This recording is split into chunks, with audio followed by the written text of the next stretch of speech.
There's no doubt that the Syrian Air Force has used and is continuing to use cluster bombs on a daily basis. The Syrian government has denied use in recent days, but this denial is meaningless.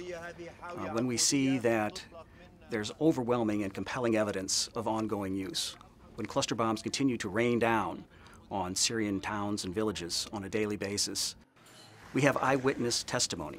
We have testimony from several victims. We've managed now to talk to some of those who've been injured by Syrian cluster bombs. We've identified through the videos and the testimony at least 46 cluster bombs have been used.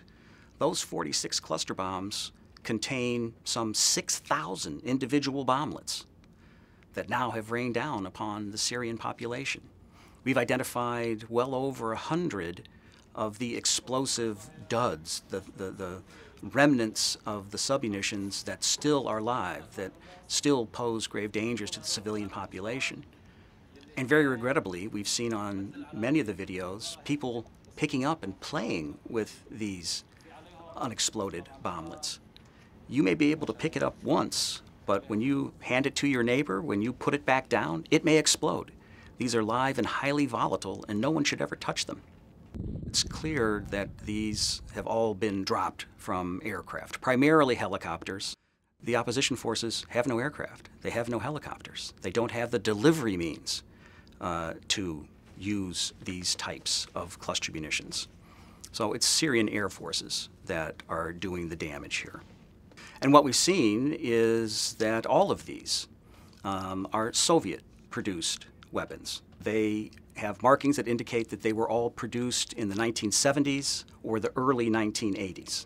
Well, the Russian foreign minister has said that these are not Russian-produced. I guess technically that's correct, but clearly they were produced in the Soviet Union and transferred to Syria at some point in time.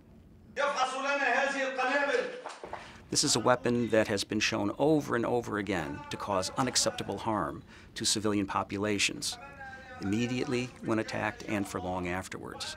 So any use of this weapon should be considered beyond the pale. Any use of this weapon should be considered like you would think of use of chemical weapons or biological weapons. It just shouldn't be done at any point in time. It's a banned weapon.